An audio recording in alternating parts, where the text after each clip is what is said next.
नमस्कार दोस्तों, retail investors podcast में आपका स्वागत है। ये कुछ दिन पहले हमने बात की थी, ये पिछले मंडे की बात है शायद। तो उस टाइम पे मार्केट यहाँ पे था, तब मैंने बोला था, तब उस टाइम वो दो 25-300 के आसपास था।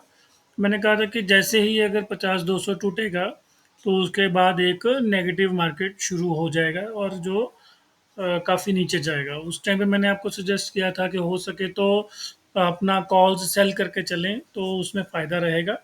तो उसके बाद एग्जैक्टली वही हुआ। खैर, पहला जो फॉल था ये वाला, उसको तो ट्रेड नहीं ही कर पाए एक्टिवली, क्योंकि कोई नहीं कर पाया क्योंकि बहुत बड़ा गैप डाउन हुआ था यहाँ पे। बट जो सेकंड जो फॉल आया है उसमें जो थर्सडे की वीडियो में जैसा मेंशन किया था गया था कि ये स्टॉक जो निफ्टी है बहुत ही इम्पोर्टेंट लेवल पे बैठा हुआ है। और अगर ये तोड़ा, यानी कि उसमें 25,080 के लेवल की बात कर रहा था मैं, कि जैसे ही ये लो टूटेगा तो एक बड़ा फॉल आ जाएगा। वो एग्जैक्टली वही हुआ। फ्राइडे को मार्केट ने देखिए, ये जो फर्स्ट 15 मिनट में ग्रीन बार बनाया और उसको एक पुल बैक देने की, एक रिवर्सल देने की कोशिश की। बट उसके अगले ही टाइम पे 15 मिनट में देखिए पूरा बड़ा एक एनगल्फिंग कैंडल बनाया और उसके बाद लगातार वो टूटता ही गया। मैंने उस टाइम पे बोला था कि जैसे ही ये टूटेगा 25,080, तो एक लगभग 24,800 850 के आसपास का लेवल आने के चांसेस हैं। और हमने ये एक बॉक्स बनाया था, एग्जैक्टली वहीं पे ही फर्स्ट कॉल आके रुका और क्लोजिंग भी वहीं पे ही हुई। ठीक है, तो सिमिलरली बैंक निफ्टी में भी बात यही हुई थी कि जैसे ही ये 51,250 का लेवल टूटेगा तो लगभग 1,000 पॉइंट की मैंने बात की थी कि ये फॉल आएगा। तो वही देख रहे हैं, देख सकते हैं कि कम से कम ऑलमोस्ट 800 पॉइंट का फॉल एक ही दिन में आ गया जैसे ही 51,250 का लेवल टूटा। ठीक है, अब ऑब्वियसली ये पहले क्यों नहीं टूटा, ये बाद में क्यों, फ्राइडे को क्यों टूटा, जबकि यूएस मार्केट तो बहुत पहले ही फॉल दे चुका था। जैसे कि डाउ जोन्स देखें तो यूएस मार्केट ने तो पहले ही फॉल देना शुरू कर दिया था, तो हमारा मार्केट फ्राइडे तक क्यों टूटा बचा रहा है? उसका रीज़न सिंपली हमारे जो एक्सपायरीज हैं उसके कारण है कि हमारी जो पोजीशन जो हैं, जो जिसको मैं बिग वेल्स कहूँगा, वो बड़े जो पोजीशन ऑपरेटर टाइप के लोग हैं या जिनके पास ज़्यादा पैसा है, सिंपली वो पोजीशंस ऐसी बना के रखते हैं, ऐसे उनके कॉल्स सेल या पुट सेल करके रखते हैं कि वो मार्केट को गिरने नहीं देते और ज़्यादा लिक्विडिटी झोंक के अपनी पोजीशंस बचा के रखते हैं। अब यही सोचिए कि यही जो 1,000 पॉइंट का फॉल है, अगर ये थर्सडे या वेंसडे को आ चुका होता तो कितने जो पुट राइटर्स हैं जिन्होंने लॉन्ग किया था, कितने लोग पानी में आ जाते, कितना ज़्यादा लॉस हो जाता है। तो इसीलिए वो उन दिनों में, एक्सपायरी वाले दिनों में, मार्केट को गिरने नहीं देते हैं और अपनी पोजीशंस बचा के रखते हैं। थर्सडे को एक्सपायरी हो गई निफ्टी की और वेंसडे को बैंक निफ्टी की हो गई। तो फ्राइडे को जो नई पोजीशंस बननी थी, और देखिए पोजीशंस कैसी बनी है। हम एक बार निफ्टी पे ले चलते हैं इसको। निफ्टी में आप पोजीशंस देखिए, आप खुद ही देखिए कि बहुत ज़्यादा लोड टाइम ले रहा है। तो पूरा है। हम्म, ये आ गया। ओके, फिर से बैंक निफ्टी ही आया है, कुछ तो इशू है।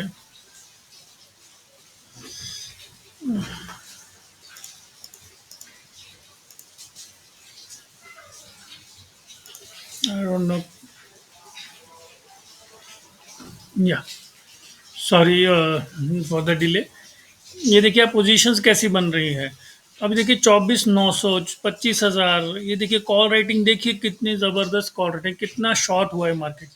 ये जैसे ये देख रहे हैं, जिन्होंने भी ये चेंज इन हुआ है, जिन्होंने भी ये शॉर्ट किया है मार्केट को, 2 लाख क्वांटिटी इधर, 2,08,000 इधर, 1 लाख इधर, और उसकी जब बजाय यहाँ पे पुट राइटिंग देख लिए, पुट राइटिंग है ही नहीं, लोग सपोर्ट है ही नहीं। जो छोटी सी सपोर्ट है वो है यहाँ पे 24,800, वो भी सिर्फ 1 लाख की, और पुट राइटिंग नहीं हुई है। ये देखिए सारे के सारे ये लॉन्ग अनवाइंड हुए हैं। ठीक है ना, और उसके सामने पुट कॉल राइटिंग देखिए कितनी ज़बरदस्त हुई है। तो इससे यही पता चलता है कि जैसे ही उन लोग जो बड़े पैसे वाले लोग हैं, जिन्होंने उन्होंने पोजीशन अपनी काटी और नई पोजीशन जब बनाने की बारी आई तो मार्केट को नीचे रखा गया और पूरी सारी सारी कॉल्स जो हैं बेच दी गई चाहे वो सस्ती ही बिक रही थी। और कॉल्स देखिए, कॉल्स जो है आईवी देख सकते हैं आप, 13 का आईवी है, 14 का आईवी है, यहाँ पे आईवी देखिए, ये देखिए आईवी 11 का है। इसका मतलब है कि कॉल्स चीप हैं, चीप कॉल्स बिक रही है, इसका मतलब है कि मार्केट नीचे को जाने को ही तैयार है। और हमने देखा कि ऑलरेडी 24,800 के आसपास जो निफ्टी आ भी गया है। तो हो सकता है कि क्योंकि यूएसए मार्केट भी फ्राइडे को थोड़ी वीक ही, काफ़ी वीक बंद हुई है, तो हो सकता है कि मंडे को हमें गैप डाउन मिले। तो अब करना क्या है, that is the main question. ये तो अभी प्रीवियस वीक का पूरा हमने एक रिकैप देख लिया।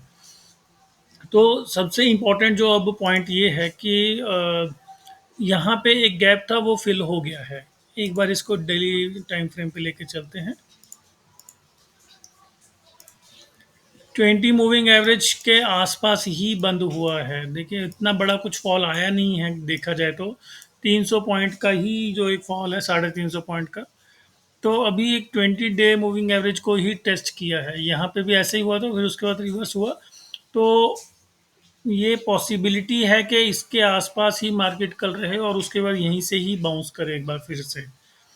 तो ये हो गया हमारा बुलिश सिनेरियो। बुलिश सिनेरियो क्या है कि ये 24,800 को नहीं तोड़ेगी और उसके बाद यहीं से ही रिवर्सल हो जाएगी। थोड़ा बेयरिश सिनेरियो क्या है कि there is a 50 day moving average at 24,500 आसपास के आसपास है। वो क्या पता उसको एक बार रीटेस्ट करने आए और फिर जाए, यानी कि यहाँ से लगभग 350 पॉइंट का और एक कट आए। ये मंडे को आए या ट्यूसडे को आए, ये कहना थोड़ा मुश्किल है।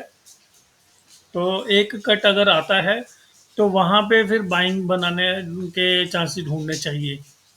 तो सिंपल फंडा अभी यही होना चाहिए कि जो भी आपको अब इस ये ब्रेक होने के बाद, ये 24,800 का ब्रेक होने के बाद लेवल नीचे की तरफ जो भी कोई गैप डाउन मिले 24,500 के आसपास के, इस लेवल के आसपास, अभी इसका कम हो गया, इसको नीचे सरका देते हैं। 24,500 के आसपास आपको जो भी ये रहा आपका 24,500 का लेवल, इस लेवल के आसपास आपको कोई भी आपको डिप मिले तो उसमें फिर बाइंग के चांसेस ढूंढें, क्योंकि ऑलरेडी अगर देखें तो डाइवर्जेंसेस दिखनी शुरू हो गई है, 15 मिनट्स में दिख गई है। तो मुझे लग रहा है कि अगर यहाँ पे आता है तो एक आवरली चार्ट पे भी डाइवर्जेंस दिखनी शुरू हो जाएगी। ठीक है, तो सिंपल सा है, एक थोड़ा अभी मे बी मंडे को गैप डाउन अगर होता है तो उसमें बाइंग की चेष्टा करें, कॉल लें या फिर उसको हैज वगैरह करके कुछ रखें। अब इसका जो मेन कल्परिट है उस पे आ जाते हैं, वो है एसबीआई। एसबीआई चार्ट देखने में देखिए बहुत ही खराब लग रहा है।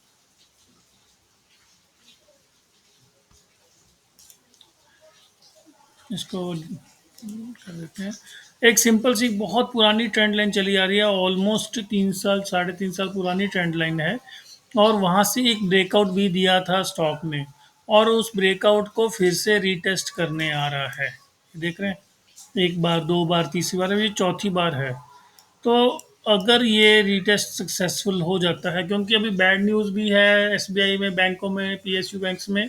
तो अगर ये रीटेस्ट दोबारा करता है, यहाँ पे कुछ दिन बिताता है इस तरीके से, तो फिर अगर ऊपर चलना शुरू करता है इसी ट्रेंड लाइन से, तो फिर इसको बाइंग ही बनती है। मैं तो अभी मुझे लग रहा है कि थोड़ा सा दो कॉशियस टाइम तो है, बट बैंक्स में उतनी ज़्यादा वीकनेस है नहीं है ना। तो बैंक्स में अगर यहाँ पे ये दिखता है, यहाँ से कोई रिवर्सल साइन बनते हैं, तो फिर पॉजिटिव को बाय की बाइंग करके ही चलें, वही मुझे लग रहा है कि फ़ायदे का सौदा रहेगा इस नेक्स्ट वीक में। पिछले वीक हमने शॉर्ट किया था, शॉर्ट अच्छा रहा। तो अगला अभी जो ये वीक, मतलब समझ लो कि वेंसडे के आसपास कुछ हो तो फिर वहाँ से लॉन्ग कैरी करने की तरफ ही ध्यान दें। फिर से वही बात है कि कोई भी ट्रेड लें तो उसका आप अपना स्टॉप लॉस लगाएं और उसको हेज ज़रूर करें, और प्रेफरेबली ऑप्शंस के ज़रिए पोजीशंस बनाएं, कोई स्प्रेड्स लें, उन सब के थ्रू ही खेलना इन सब मार्केट्स को बेटर रहता है। अच्छा, अभी बैंक ने इंडेक्स में एक बार देखते हैं थोड़ा, अगर हम लोग थोड़ा सा बर्ड आई व्यू लें, आप देखो कि पिछले 1.5 साल से एक ट्रेंड लाइन ये चली आ रही है ना, उसी को ही फॉलो कर रहा है। अगर वो कहाँ पे अभी आ रही है, वो आ रही है लगभग 48,500 या 900 कह लो। तो अगर कैसे भी करके अगर निफ्टी, बैंक निफ्टी सॉरी, 49,000 के आसपास आ जाता है, तो मुझे लग रहा है कि वो काफ़ी अच्छा लेवल होगा बाइंग के लिए। अगर 49,000 के आसपास आ जाता है, 1500 पॉइंट गिरना बहुत बड़ी बात नहीं है। अगर गिर जाता है किसी वजह से तो फिर वहाँ पे एक छोटा सा स्टॉप लॉस कौन सा होगा, आपका स्टॉप लॉस सिंबल होगा ये ट्रेंड लाइन के नीचे का। उसका स्टॉप लॉस लगा के फिर बाइंग के बारे में ही सोचें। ठीक है, तो पीएसयू बैंक्स को इधर पे थोड़ा अभी जैसे जैसे थोड़ा नीचे और आते हैं तो इस पे बाइंग करना ही अच्छा रहेगा आइडिया, मुझे यही लग रहा है। ठीक है, तो इसके अलावा एक मेरे को एक रिक्वेस्ट आई थी, वो थी एच की। एच भी देख लेते हैं। ये रहा एच एल ने यहाँ पे गैप अप हुआ था, यहाँ पे गैप फिल कर दिया है। अगर सिंपल सा है इसमें, ये वाला जो लो है बार बार उसी को 4500 की सपोर्ट है, यहाँ से टूटना नहीं चाहिए। अगर टूटेगा तो फिर ये समझ लीजिए कि काफ़ी नीचे जाने की तैयारी कर रहा है। ठीक है, तो अपना 4500 का एक स्टॉप लॉस लगा लें। जो अभी इम्पोर्टेंट चीज़ है वो देखने वाली है कि अभी मार्केट का मीडियम टर्म या लॉन्ग टर्म व्यू क्या है। शॉर्ट टर्म तो हम ऑलमोस्ट एवरीडे बात करते ही हैं। मीडियम टर्म की बात करते हैं। लास्ट टाइम मैंने आपको दो डेटा देखने के को वॉचफुल रहने के लिए बोला था।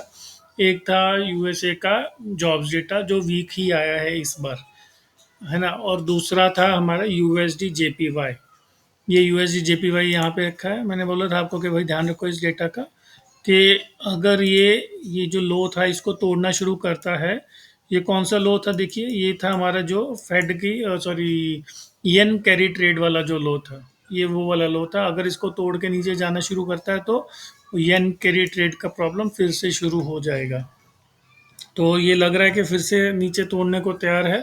सो इसके बारे में ध्यान रखें, मैं आपको फिर से आगाह कर रहा हूँ। अभी ये कोई नहीं बोल रहा है कि ये कैरी ट्रेड फिर से आ गया है, बट जब ये टूटेगा और मार्केट एकदम से नीचे गिरेगी तो फिर सबका ध्यान इसके ऊपर जाएगा। तो इसके लिए हमें पहले ही कॉशियस होना चाहिए। तो ये एक चार्ट है, ये जिसको ध्यान देना बहुत ज़रूरी है। और दूसरा ये है यूएस 10 ईयर 2 ईयर की डिफरेंस। ये हमने याद है, मैंने आपको बोला था कि भाई इसका डिफरेंस देखना, कि उस टाइम पे आपको याद हो परसों ही यूएस की 2 ईयर यील्ड थी, वो it was higher than US 10 year yield, but वो अब उलट चुका है। मैंने आपको बोला था कि अगर ये उलट जाए तो ध्यान रखें कि भाई अब कुछ बड़ा होने वाला है, और ये अभी बहुत बड़ा रिस्क फैक्टर बन जाएगा। कि जैसे ही ये फ्लिप होगी फिर से, जैसे ही यूएस 10 ईयर का ये और टू का डिस्टेंस जो है बढ़ना शुरू कर देगा, इट विल मीन के रिसेशन आने ही वाली है या फिर आ चुकी है ऑलरेडी। इसके लिए इसी का चार्ट देखते हैं, ये वाला, ये यूएस फेड का 10 ईयर, देखिए 10 ईयर -2 ईयर ट्रेजरी चार्ट है, ये बनाया हुआ है। अब आपको इसमें देख के सिंपल सी बात है कि नज़र देखनी है। ये है आपकी जो ग्रे लाइंस हैं, ये ग्रे जोन्स हैं, ये आपके रिसेशन एरियाज हैं, राइट।